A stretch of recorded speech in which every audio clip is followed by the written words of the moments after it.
आपको बताई जाएं उसे सुन समझ सकें और फिर अपने घरों पर जाकर अपने बच्चों पर अप्लाई कर सकें। मैंने जो आयत करीमा आपके सामने तिलावत की, उस आयत का बैकग्राउंड ये है कि उस आयत से पहले अल्लाह रब्बुल इज़्ज़त ने माँ बाप के अदब व आदाब का जिक्र किया है, और माँ बाप के अदब व आदाब के ज़िम्न में एक चीज़ ये भी है कि औलाद अपने माँ बाप के हक़ में ये दुआ करे कि परवरदिगार मेरे बूढ़े माँ बाप पर वैसे ही रहम फरमा जैसे बचपन में उन्होंने मेरी तरबियत की। तो औलाद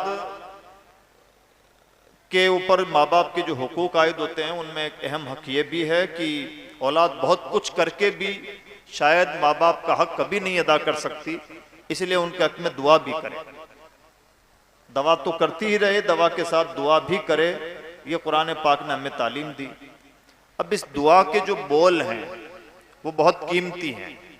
अल्लाह ने दो चीज़ें साथ साथ जिक्र फरमाई, ए मेरे रब मेरे बूढ़े माँ बाप पर वैसे ही रहम फरमा कमा रब्बा यानी सगीरा, जैसे बचपन में उन्होंने मेरी तरबियत की। असल चीज़ है माँ बाप के हक़ में दुआए रहमत, लेकिन उस दुआए रहमत के साथ एक और बात जोड़ के कुरान पाक ने पेश की है, वो बात है बचपन की तरबियत। बुढ़ापे में माँ बाप पर रहम इसलिए हो या उसी तरह से हो जिस तरह से बचपन में उन्होंने तरबियत की। तो ये जो तरबियत है और स्पेशली बचपन की तरबियत, इसका बहुत बड़ा रोल होता है, और सिर्फ इंसान की नफ्सियात पर इसका रोल नहीं होता बल्कि अल्लाह की किताब में भी इसकी बड़ी अहमियत है।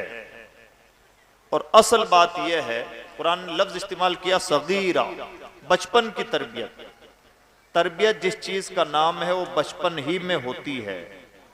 बड़े होने के बाद तो नसीहतें होती हैं, और नसीहतों को कई बार सुना जाता है, कई बार नसीहतों के साथ अनसुनी होती है। जिस तरह इस वक्त मैं आपसे जो बातें कर रहा हूँ वो नसीहत के ज़ुमरे में है, तरबियत के ज़ुमरे में नहीं। और नसीहत का नतीजा यह है कि आप आधी बातें सुन रहे हैं, आधी नहीं सुन रहे हैं, तवज्जो बेतवज्जोही के साथ। तरबियत प्रैक्टिकल होती है, नसीहत कहने का नाम है और तरबियत करने का नाम है। तरबियत का रिजल्ट जरूर बरामद होता है, नसीहतों का रिजल्ट कई बार बरामद होता है और कई बार नहीं बरामद होता। इसलिए कुरान पाक ने बचपन की तरबियत का जिक्र किया, और बचपन की तरबियत इसलिए कि तरबियत है ही वही। बड़े हो जाने के बाद में इंसान की अपनी अक्ल भी काम करती है, लेकिन जब तक बच्चा छोटा रहता है उसकी अपनी अक्ल काम नहीं करती। उसका जो मुरब्बी है, उसका जो सरपरस्त है, वो जिस सांचे में ढालना चाहता है, जैसा बनाना चाहता है, जिस डायरेक्शन पे ले जाना चाहता है, बच्चा ढलता चला जाता है। और जो समझदार किस्म के माँ बाप होते हैं वो इस बचपन की उम्र को बहुत गनीमत जानते हैं और अपने बच्चों की एग्जैक्ट वैसी ही तरबियत कर पाते हैं जैसी तरबियत होनी चाहिए। और जो नासमझ किस्म के माँ बाप हैं वो बचपन में अपने औलाद की सही तरबियत नहीं कर पाते और उसमें बहुत कोताहियां कर जाते हैं, और पूरी उम्र रोते रहते हैं कि बच्चा बात नहीं मानता, या इसको कोई तावीज़ दे दीजिए, या इसके हक में दुआ कर दीजिए। तावीज़ों और दुआओं से जो काम बनने होते हैं उसी लेवल तक बनते हैं। हर काम के लिए दुआ और तावीज़ का सहारा नहीं लिया जाना चाहिए, यह नबवी उसूल के भी खिलाफ है। हुजूर ने मैदान बद्र में, बहुत मुश्किल तरीन मारिका है, रमजान का महीना, मुट्ठी भर लोग, 3 गुना ज्यादा जमात से मुकाबला, और वो भी मदीने से 80 मील की दूरी पर जाके मुकाबला। अकल का तकाजा तो यह है कि पहले इस अजीम मारिके में सिर्फ दुआओं से काम चलाया जाना चाहिए था, लेकिन नबवी उसूल यह है कि बंदा अपने जितने जतन कर सकता है करे, बाकी अल्लाह के हवाले। हमारा प्रॉब्लम यह है कि जो करना चाहिए वाजिबी काम वो नहीं करते और सिर्फ दुआ और तावीज़ से चाहते हैं कि मसाइल का हल निकल आए। ये निज़ाम कुदरत के खिलाफ है। तो ये जो बचपन की तरबियत है इसका बहुत बड़ा रोल होता है, और जो समझदार किस्म के माँ बाप होते हैं इसका फ़ायदा उठाते हैं, और समझदार किस्म के माँ बाप की औलाद भी समझदार ही निकलती है। और जो माँ बाप इस उम्र में काहिली कर जाते हैं, इस उम्र में औलाद की तरबियत पर सही तवज्जो नहीं देते, हमने देखा है कि बहुत सारे ठीक ठाक घरानों के लोग, शरीफ और मुअज़्ज़ज़ घरानों के बच्चे भी किस रविश पे जा गामजन होते हैं, सिर्फ इसलिए कि जितनी तवज्जो दी जानी चाहिए उतनी नहीं दी जाती। इसलिए अजीज दोस्तों, बचपन की तरबियत बहुत अहमियत रखती है। अब सवाल ये पैदा होता है कि बचपन में तरबियत की कैसे जाए। तो ये बात कहने से पहले मैं बहुत तवज्जो चाहूँगा। देखिए, मैं जो बातें कर रहा हूँ इसको तकरीर से और जोश से, इन तमाम चीज़ों से हटा लीजिए। ये आपके घर की ज़रूरत है और बहुत बड़ी ज़रूरत है। हो सकता है अभी आपको एहसास ना हो रहा हो, लेकिन सच ये है कि बहुत बड़ी ज़रूरत है। और मुस्लिम मुआशरा जिन चंद महाजों पर फेल है, उनमें एक चीज़ है पेरेंटिंग, यानी अच्छे माँ बाप बन के कैसे रहा जाता है, दुनिया में सिखाया जाता है और महंगे दामों में सिखाया जाता है। हम ना महंगे दाम पे करते हैं, ना सीखते हैं, ना अच्छे माँ बाप बन पाते हैं। नतीजा निकलता है कि पूरी उम्र ये शिकवे करते रहते हैं कि औलाद ठीक नहीं है, आज के बच्चे बिगड़ गए हैं। आज के बच्चे नहीं बिगड़े हैं, बच्चों से पहले माँ बाप बिगड़े हुए थे जो सही तरबियत नहीं कर पाए। अगर माँ बाप समझदार होते तो बच्चे नहीं बिगड़ते। तो इसलिए इस सिलसिले में बहुत ज्यादा तवज्जो की जरूरत है। हमसे पहली गलती तरबियत औलाद के सिलसिले में क्या होती है, वो ये होती है कि हम बच्चों को ढेर सारी नसीहतें करते हैं। बेटा ऐसा ऐसा करना चाहिए और ऐसा ऐसा नहीं करना चाहिए, यानी डू और डोंट्स की लिस्ट का नाम हम तरबियत समझते हैं। सच बोलना चाहिए, बड़ों का एहतराम करना चाहिए, घर के काम में हाथ बटाना चाहिए, पढ़ाई में दिल लगाना चाहिए, ये सब जो चाहिए कि रट है ये। और झूठ नहीं बोलना चाहिए, किसी की चोरी चुगली नहीं करना चाहिए, ये जितनी भी लिस्ट है ये दोनों की दोनों चीजें तरबियत की कैटेगरी में नहीं, नसीहत की कैटेगरी में आती हैं। और बच्चों को नसीहत नहीं की जाती, इसलिए कि नसीहतें हों या इबरतें हों, बच्चों के लिए सब बोरिंग है। घर में जनाजा पड़ा हो, जनाजे पे रोने वाले रो रहे होंगे, बच्चे अपना साइड में खेल रहे होते हैं, यही बचपन है। वो इबरत बच्चों के लिए नहीं है, ना वो नसीहत बच्चों के लिए है। होगी किसी के लिए खुशी खुशी, किसी के लिए गम है तो गम है। बच्चों के लिए ना कोई खुशी खुशी है, ना कोई दुनिया का गम है, उनकी अपनी खुशियां, अपना ही गम। बच्चों को नसीहतें नहीं की जाती, बच्चों की तरबियत की जाती है। और तरबियत क्या है? तरबियत यह है कि आप ढेर सारी बातें बच्चों को मत बताइए, बच्चे बोर होते हैं। बच्चों को जैसा आप बनाना चाहते हैं, बच्चों के सामने वैसा करके दिखा दीजिए, इंशाअल्लाह बच्चे वही करेंगे। और यही हमारा बुनियादी फेलियर है, हम बच्चों के सामने करके नहीं दिखाते। अब सीरतुन नबी से इसकी दलील सुने। हुजूर नबी अकरम सल्लल्लाहु अलैहि वसल्लम की बारगाह में ज़कात की खजूरें रखी हुई थी। हम सब जानते हैं शरीयत का कानून है कि माले ज़कात औलाद रसूल के लिए हराम है, लेकिन इस मसले और इस कानून शरा से भी पहले का कानून यह है कि हराम होना, हलाल होना, फर्ज और वाजिब होने की जितनी भी चीजें हैं, जितने भी अहकाम हैं, वो बालिग लोगों पर नाफिज होते हैं, नाबालिगों पर नहीं। नमाज फर्ज है, ये टर्म्स एंड कंडीशन के साथ जुड़ा हुआ जुमला है, कंडीशनल जुमला है। इसका ऑटोमेटिकली मतलब ये होगा कि नमाज अपनी शर्तों के साथ फर्ज है। इसी तरह से कोई भी चीज हराम है, इसका ऑटोमेटिकली मतलब यह है कि अपनी शर्तों के साथ हराम है। माले ज़कात औलाद रसूल के लिए हराम। कौन औलाद रसूल? जो आकिल हो, बालिग हो। नाबालिगों के लिए चीजें हराम नहीं होती। ये शरीयत मुताहरा के अहकाम बालिग लोगों पर नाफिज होते हैं।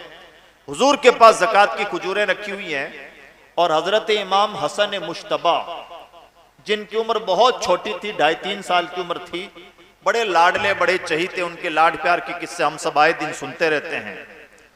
हुजूर नबी अकरम सल्लल्लाहु अलैहि वसल्लम की बारगाह में दौड़ते हुए आए और चूंकि खजूरें रखी हुई थी, बच्चों का मिजाज होता है, बचपन का तकाजा होता है, कोई भी खाने की चीज होती है तो उसे ले लेते हैं और खाने लगते हैं। हजरत इमाम हसन मुश्तबा ने उन ज़कात की खजूरों में हाथ डाला और उन खजूरों में से खजूर अपने मुंह में रख ली। ये इन्होंने बचपन में किया, 2.5-3 साल की उम्र है, बच्चे हैं। हुजूर नबी अकरम सल्लल्लाहु अलैहि वसल्लम का रिएक्शन देखें। हुजूर ने क्या किया? मुंह में उंगली डाली और उसको बाहर निकाल दिया। मुंह में उंगली डाल के उस ज़कात की खजूर को बाहर निकाल दिया। हजरत इमाम हसन मुश्तबा चौंक गए। चौंक इसलिए गए कि उनकी नजर में नाना ने ऐसी सख्ती आज से पहले कभी नहीं की थी। इतना लाड प्यार कि सजदे की हालत में पीठ पे सवार हो जाएं तो सजदा लंबा कर दें।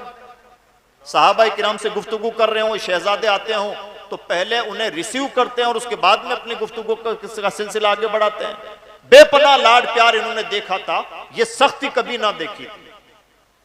हजरत इमाम हसन मुश्तबा चौंक गए और बूढ़े हो गए, तब तक ये बात बयान करते थे कि नाना ने हमसे जहां लाड प्यार का मुजाहरा किया है, एक मर्तबा ये सख्ती भी दिखाई है। ये सख्ती नहीं, ये तरबियत है।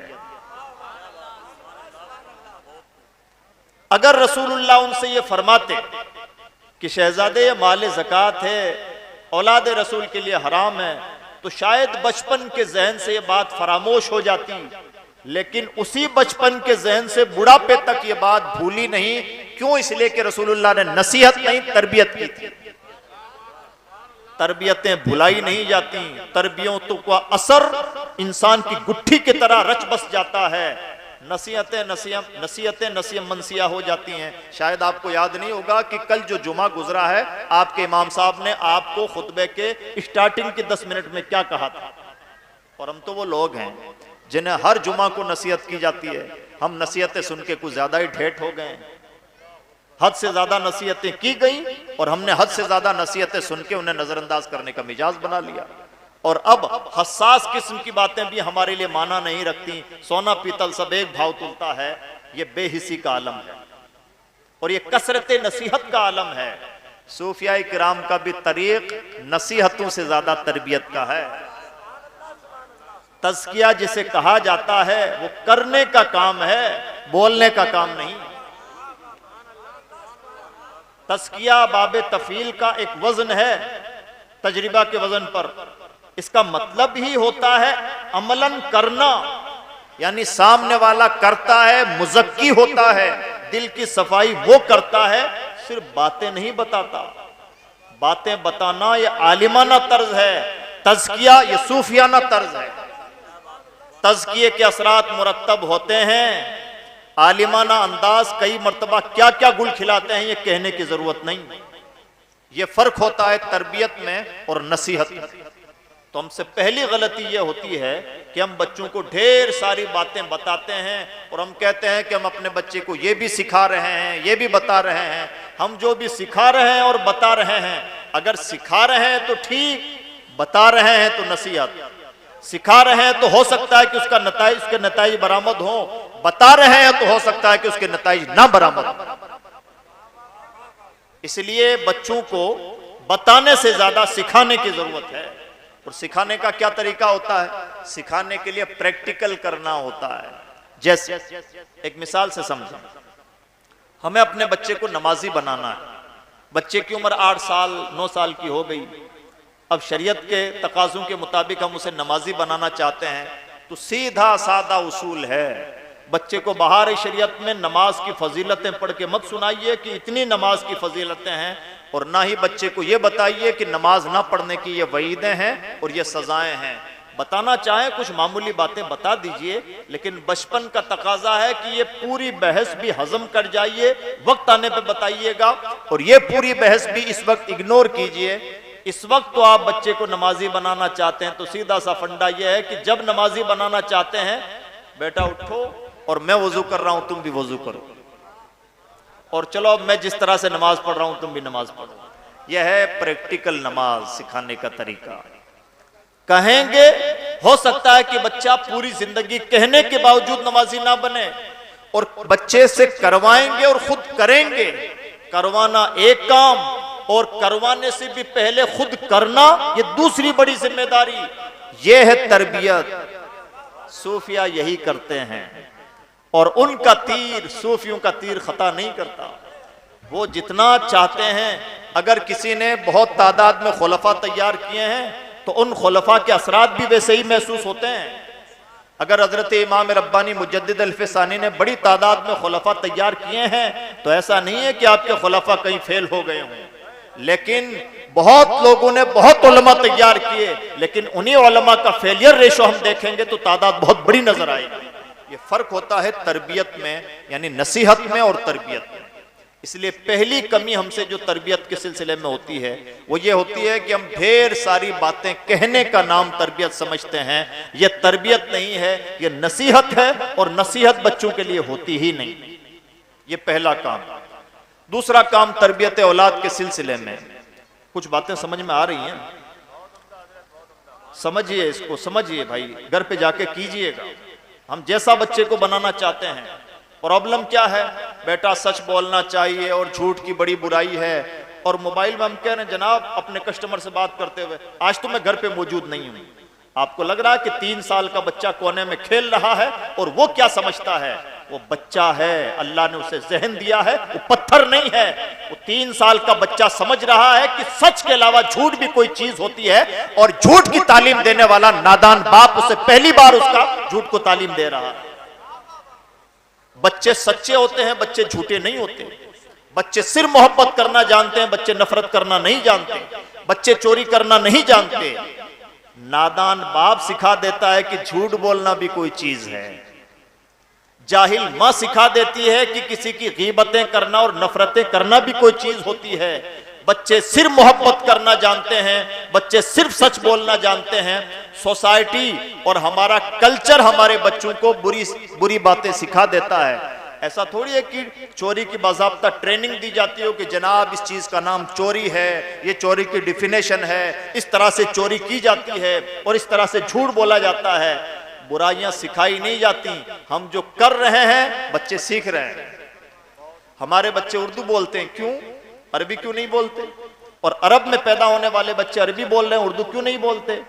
बात सीधा सा फंडा है, निजाम कुदरत ही यह है। बच्चों के सामने आप जो करके दिखाएंगे बच्चे करेंगे। यानी लैंग्वेज का उसूल निजाम कुदरत की अक्कासी करता है, और निजाम कुदरत यह है कि बच्चों की तरबियत की जाए, बच्चों की नसीहत ना की जाए। हम बच्चे से सुबह से शाम कहते रहे कि बेटा अंग्रेजी की बड़ी अहमियत है, बड़ी रिच लैंग्वेज है, सीखना चाहिए, दुनिया की जरूरत है, लेकिन ये तमाम बातें हम बच्चे से उर्दू में कहते रहेंगे, पूरी जिंदगी अंग्रेजी की फजीलत बताते रहिए, बच्चा अंग्रेजी सीखने वाला नहीं। यही निजाम कुदरत है। इसलिए अजीज दोस्तों, हमसे पहली गलती जो होती है तरबियत औलाद के सिलसिले में वो ये होती है कि हम कहने पर ज्यादा यकीन रखते हैं, करने पर कम। क्यों? इसलिए कि कहना और नसीहतें ये हमारे मिजाज से मेज खाती हुई चीज है। हम तनासान लोग हैं, बड़ी आसानी से अपने मसाइल हल करवाना चाहते हैं, मेहनत नहीं करना चाहते, पसीना नहीं बहाना चाहते, इसलिए नसीहतों से मुआशरे में तब्दीली चाहते हैं, और ऐसा नहीं होता। अगर सिर्फ नसीहतों से, कहने से, तकरीरों से भारत के सरजमीन पर इनकलाब आता तो हर रात 6000 जलसे हो रहे हैं। इससे ज्यादा सुधरी हुई कौम होनी ही नहीं चाहिए थी। लेकिन एक शख्स तैयार होता है बहरुल इरफान, और बड़ा इनकलाब बपा कर देता है। बहरुल इरफान का इनकलाब उनकी तकरीरों से कतई नहीं है, उनके किरदार से है। होता ही यही है, यही निजाम कुदरत है। इसके लिए कुर्बानियां दी जानी होती हैं, और ये चीज कुर्बानियां मांगती है। तो तरबियत औलाद के सिलसिले में पहला नियम ये बनाएं, हम अपने बच्चों को जैसा बनाना चाहते हैं, अपने बच्चे को बिजनेसमैन बनाना चाहते हैं, अपने बच्चे को बहुत पढ़ाना लिखाना चाहते हैं, अपने बच्चे को अच्छा अखलाक का हामिल बनाना चाहते हैं, अपने बच्चे को दुख दर्द का साथी बनाना चाहते हैं, बड़ों का रिस्पेक्ट करने वाला बनाना चाहते हैं, जैसा बनाना चाहते हैं वैसा बनाने के लिए हमें खुद करके दिखाना होगा। हम चाहते हैं कि बुढ़ापे में भी हमारी औलाद हमारी वफादार रहे। सीधा सा फंडा है, हम अपने बूढ़े माँ बाप के पांव दबाएं। जब बच्चे देखेंगे कि मेरा बाप मेरे दादा के पांव दबाता है, तो ऑटोमेटिकली अब आपके बुढ़ापे में आपके बच्चे को यह कहने की जरूरत नहीं रहेगी। आप घर में बड़ों का एहतराम करें, आपके बच्चे ऑटोमेटिकली मेहमान नवाज बन जाएंगे। यही निजाम कुदरत है। तो पहला फार्मूला हमें अपने औलाद पर जो अप्लाई करना चाहिए वो ये कि जैसा हम अपने बच्चों को बनाना चाहते हैं वैसा बन के दिखाएं। एक औरत ने बहुत अच्छा फार्मूला अपनाया। देखिए, कुछ जाहिल लोगों से भी कुछ चीजें सीखने की होती हैं। बड़ी गरीब पसमानदा औरत, लेकिन इस निजाम कुदरत को समझती थी। तो उसके छोटे छोटे बच्चे भी किताबें पढ़ने के आदी थे। तो लोग बड़ा रश करते थे कि ये औरत अपने बच्चों को क्या बताती है। लोग अच्छी बातों की कॉपी तो करना चाहते हैं, मेहनत नहीं करना चाहते, और यही प्रॉब्लम है। तो लोगों ने कहा कि इस औरत के छोटे छोटे बच्चे किताबों में मस्त रहते हैं, किताबें पढ़ते हैं, किताबों से लगाव रखते हैं, ये अपने बच्चों को क्या सिखाती है। उस औरत से किसी ने पूछा कि बहन तुम करती क्या हो, तो उसने कहा मैं तो कोई पढ़ी लिखी औरत नहीं, मैं ढोंग करती हूँ, और ढोंग ये करती हूँ कि पढ़ी लिखी नहीं लेकिन फिर भी किताबों के वर्क उलटती पलटती रहती हूँ, और अपने बच्चों को ये शौक करती हूँ जैसे मैं बहुत किताबें पढ़ती हूँ, मेरे बच्चे मेरी नकल करते हैं। ये सीधा सा फंडा है। एक जाहिल औरत भी इस निजाम कुदरत को समझ ले तो अपने जाहिल रहते हुए अपने बच्चों को इल्म वाला बना सकती है। और बाप बहुत पढ़ा लिखा है, सुबह से शाम तक घर में मोबाइल में मस्त रहता है, अपनी औलाद को साइड से कहता रहता है कि बेटा पढ़ना चाहिए, कंपटीशन का जमाना है, पढ़ाई के बगैर कोई चारा कार नहीं। यकीन मानिए कि जब तक आपका दबाव है, हो सकता है मजबूरी में आपका बच्चा होमवर्क कर भी ले, देर सवेर बच्चे के ज़हन में जो बैठा हुआ है वो बालिश भर का शैतान बैठा हुआ है। यही निजाम कुदरत है।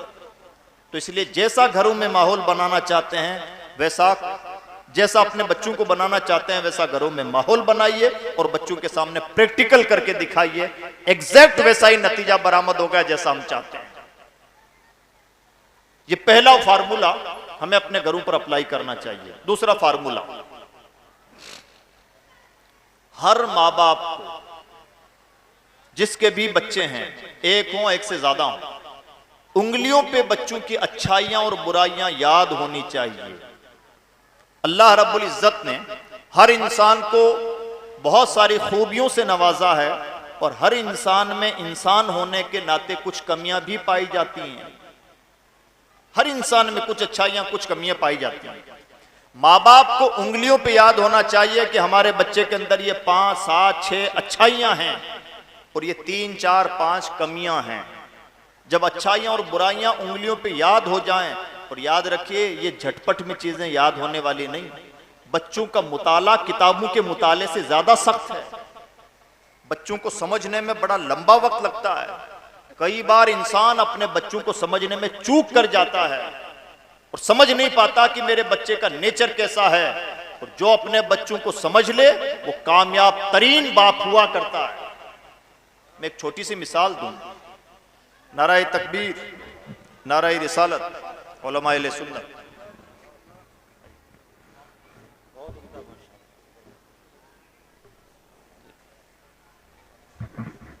इसको बंद करवा दीजिए, इसको बिल्कुल सिंपल कर दीजिए।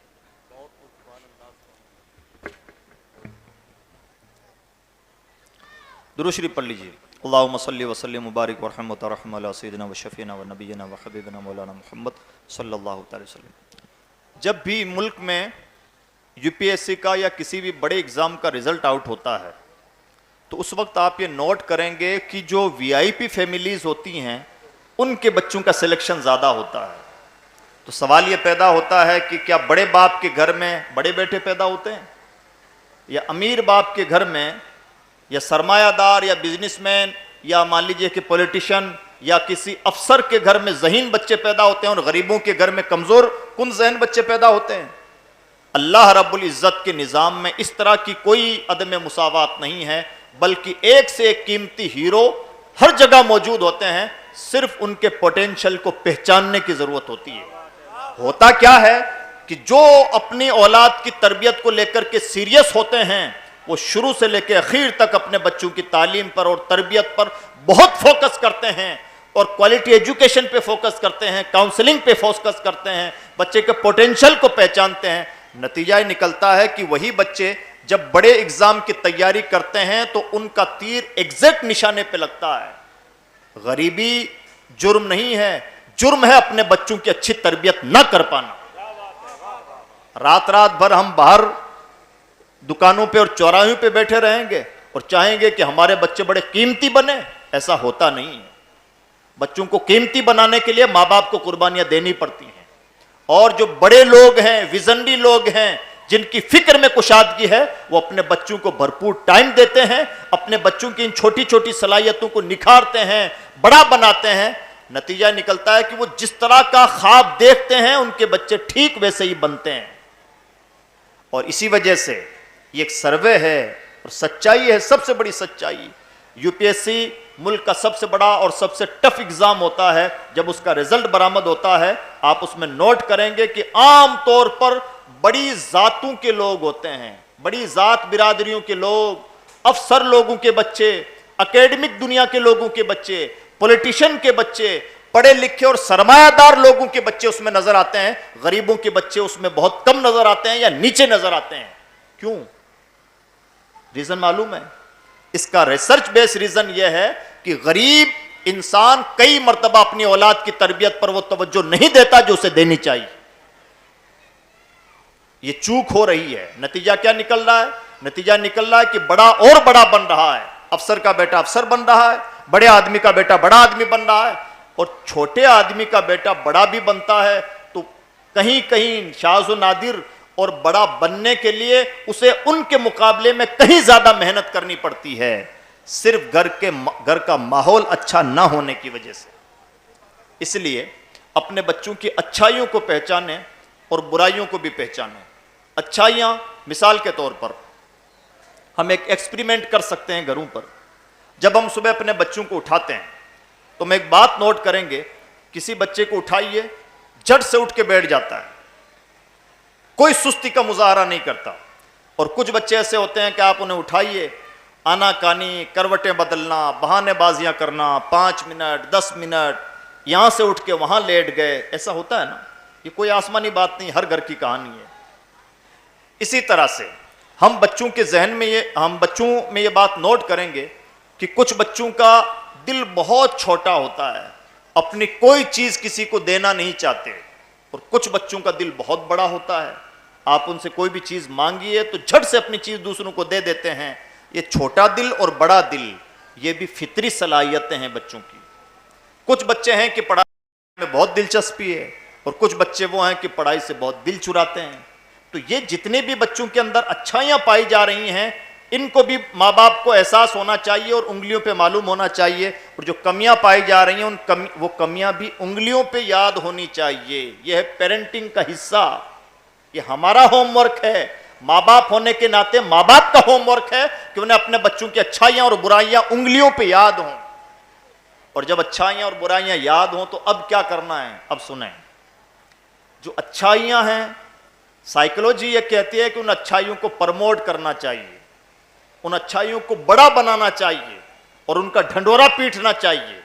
और जो कमियां हैं उन कमियों को छुपाना चाहिए और आहिस्ता आहिस्ता उन कमियों को ख़त्म करना चाहिए। और ख़त्म करने के लिए ज़रूरी है कि उन कमियों का ढंढोरा न पीटा जाए। मिसाल के तौर पर आपका बच्चा स्कूल जाने में कोई आनाकानी नहीं करता, टाइम टू टाइम होमवर्क कर लेता है, पढ़ाई में दिलचस्पी है उसे, तो ये बहुत अच्छी बात है जो सबको नज़र आती है। लेकिन एक बच्चा टाइम पर उठ जाता है, यह भी बहुत बड़ी खूबी है जिस पर बहुत सारे लोगों की निगाह नहीं जाती। इस खूबी को नोट रखिए। और जैसे ही मान लीजिए हजरत मौलाना अहमद सईद साहब किबला आपके घर में मेहमान बन के तशरीफ लाए, उस बच्चे को हाजिर कीजिए और कहिए कि हजरत इस बच्चे के सर पर हाथ रख दें, मेरे बच्चे के अंदर हजरत 5 बहुत अच्छी बातें पाई जाती हैं। ये टाइम पर उठ जाता है, होमवर्क अपना पूरा कर लेता है, अपने बहन भाइयों से कोई झगड़ा नहीं करता, इसका दिल बहुत बड़ा है, स्कूल से इसकी कोई शिकायत नहीं है। ये खूबियां बड़ा चढ़ा के पेश कीजिए, बच्चे को सुना के पेश कीजिए। क्यों? मौलाना अहमद सईद साहब चाय पीने के लिए तशरीफ़ लाए हैं, बिजी इंसान हैं, इनके पास कोई बहुत ज़्यादा टाइम नहीं है, और आपके बच्चे में हो सकता है कि बहुत ज़्यादा इंटरेस्ट भी ना हो, और इंटरेस्ट हो भी तो ये कन्नौज रहते हैं, आप यहाँ रहते हैं। लेकिन एक चाय के प्याले में आपने जो खूबियाँ बयान की, दरअसल खूबियाँ नहीं बयान की हैं, बल्कि अपने बच्चे की अच्छाइयों पर मोहर लगवाई है। बच्चे के जहन में खामोशी के साथ ये बात बैठ जाती है कि मेरे बाप ने आज मेरे बारे में 5 बातें कहीं, वो इसका मतलब वो 5 बातें बहुत अच्छी बातें हैं। आहिस्ता आहिस्ता जब बार बार आप ये बातें रिपीट करते रहेंगे, बच्चे के जहन में बात बैठ जाएगी कि टाइम पर उठना बहुत अच्छी बात है। नतीजा क्या निकलेगा? नतीजा ये निकलेगा कि आपका बच्चा एग्जैक्ट टाइम का पंक्चुअल होगा। हम कुछ लोगों को देखते हैं, अगर उन्होंने कहा है 10:30 बजे तो इसका मतलब 10:30 बजे ही होता है, और कुछ लोगों ने कहा है 10:30 बजे तो हम भी मान के चलते हैं जनाब 10:30 बजे तो कहा है, अभी 11:30 बजे तक तो देखिए। होता है ना, ये फर्क होता है टाइम के पाबंद और गैर पाबंद। और ये बीमारियां खत्म नहीं होती। माँ बाप अगर चाहें तो कम उम्र में इनको खत्म कर सकते हैं। कुछ लोग होते हैं बड़े कमाल के हुनरमंद होते हैं, जैसे हम कहते हैं फुला दर्जी बड़ा कमाल का कपड़ा सिलता है, लेकिन है बड़ा कमीना, आज कहेगा तो 3 दिन बाद में देगा। यानी ये एतराफ कर रहे हैं कि उसका हुनर बहुत अच्छा है, लेकिन साथ ये बुराई भी बयान कर रहे हैं कि टाइम का पाबंद नहीं। उसको टाइम का पाबंद बनाना माँ बाप के हाथ में था, उससे बाद में चूक हुई, माँ बाप से पहले चूक हुई कि उसकी अच्छाई को बहुत बड़ी अच्छाई बना के ना पेश कर सके और उसकी अच्छाइयों पर मोहर न लगवा सके। इसके मुकाबले में जो बुराइयां हैं वो बुराइयां किसी से मत बयान कीजिए, ढंडोरा मत पीटिए। हाँ, नजर जरूर रखिए, इसलिए नजर रखिए कि बुराइयों को खत्म करना है। हमारे यहां उल्टा होता है, हजरत तावीज दे दीजिए, नाक में दम कर रखा है, सुबह से शाम तक मोबाइल में लगा रहता है। हो सकता है अभी तक तो सिर्फ आपकी नाक में दम किया होगा, अब आपने चूंकि ढंडोरा पीट दिया है, हो सकता है पूरे मोहल्ले की नाक में दम कर दे, और हो सकता है आउट ऑफ कंट्रोल हो जाए। हमें लगता है हल्की चीज है, यह हंसने की चीजें नहीं है। खामोशी से जहनों पर मोहरें लगती हैं, अच्छाइयों पर भी मोहरें लगती हैं और बुराइयों पर भी मोहर लगती हैं। माँ बाप पे डिपेंड करता है कि वो अच्छाइयों पे मोहर लगवाना चाहते हैं या बुराइयों पे। जिसका ढंडोरा पीटेंगे उन चीजों पर मोहर लगेगी, अच्छाइयों का ढंडोरा पीटेंगे तो अच्छाइयों पर मोहर लगेगी, और छोटी सी अच्छाई बहुत बड़ी अच्छाई बन जाएगी, और बुराइयों का ढंडोरा पीटेंगे तो बुराइयों पर मोहर लगेगी और छोटी बुराई बहुत बड़ी बुराई बन जाएगी। इसलिए अजीज दोस्तों, ये बहुत साइकोलॉजिकल चीजें हैं और बहुत बारीकी से इनको समझना होता है।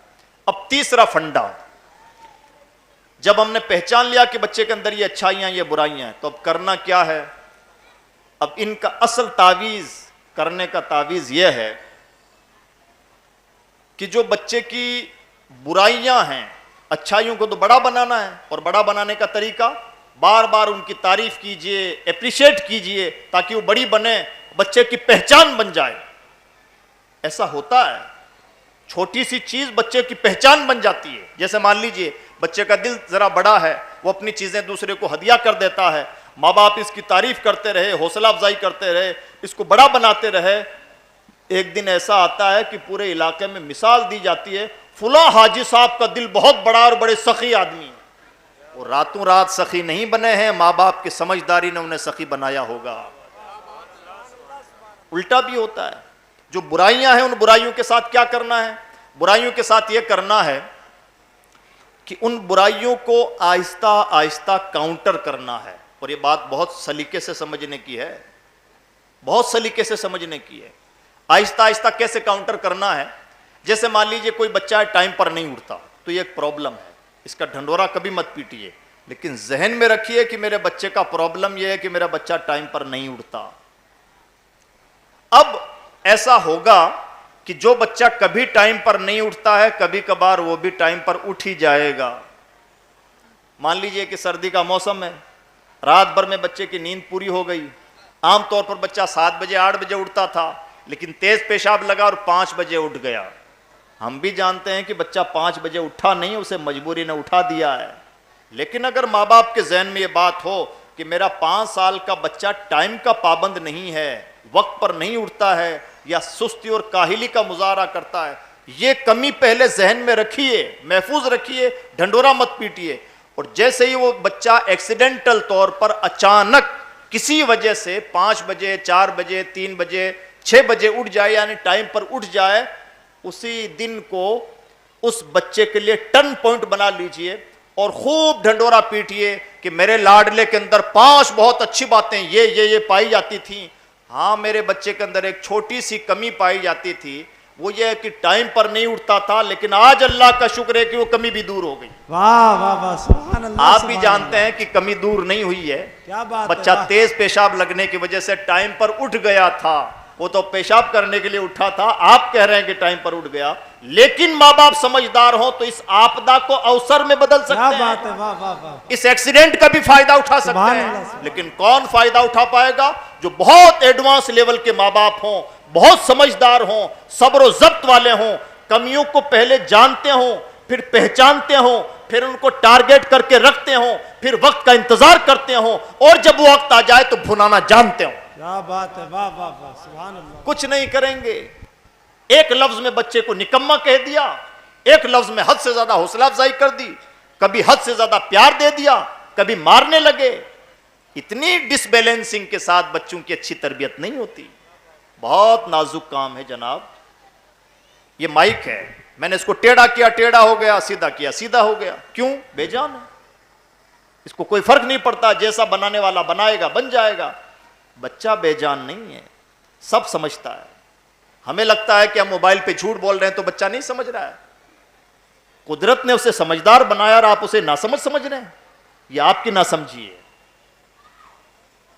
छोटी छोटी सी गलतियां बच्चों को हमेशा के लिए बिगाड़ देती हैं। मैंने बताया बच्चा हमेशा सच्चा होता है, बच्चा झूठ बोलना नहीं जानता, बच्चा बेईमानी करना नहीं जानता, बच्चा चोरी चकारी नहीं जानता, बच्चा नफरतें करना नहीं जानता। सिखाता कौन है? सुबह से शाम तक मां तपी हुई है और इंतजार में कि शाम को जैसे ही शौहरे नामदार घर तशरीफ लाएंगे, पहला तोहफा उन्हें टेंशन का ये देंगे कि दिन भर का रोना रोएंगे। आज तुम्हारी मां ने ये कहा, आज तुम्हारी बहन ने ये कह दिया, आज तुम्हारी भाभी ने इस तरह से सुनाया, और दिन भर का दुखड़ा रोएगी औरत अपने शौहर के सामने। बच्चा बिस्तर पर सो रहा है, किसी चीज से खेल रहा है। हमें लग रहा है, माँ बाप को लग रहा है कि बच्चा नादान है, समझ नहीं रहा है। बच्चा सब समझ रहा है। वो बच्चा जो अपनी दादी से, अपनी नानी से, अपनी फूफी से, अपनी चची से, अपनी बड़ी अम्मी से सिर्फ मोहब्बत करना जानता था, नादान माँ की नादानी ने उस बच्चे के सामने, माँ बाप जो गीबत कर रहे हैं एक दूसरे की, इस नादानी ने उस बच्चे के दिलो दिमाग में बात बिठा दी है कि मैं अपनी जिस दादी को बहुत अच्छा समझता था वो खराब औरत है और मुझे उससे मोहब्बत के अलावा नफरत भी करना है। वो बच्चा जो सिर्फ मोहब्बत करना जानता था, 3 साल 4 साल की उम्र में उसकी नादान माँ ने उसे मोहब्बत करना सिखाया। हाँ, माँ ने दादी से मोहब्बत करना सिखाया, नफरत करना सिखाया। और जब कोई बच्चा 3 साल की 4 साल की उम्र में अपनी दादी से नफरत करना सीख गया, 25 साल की उम्र में अपनी माँ से भी नफरत करेगा और माँ को ठोकरों पर रखेगा।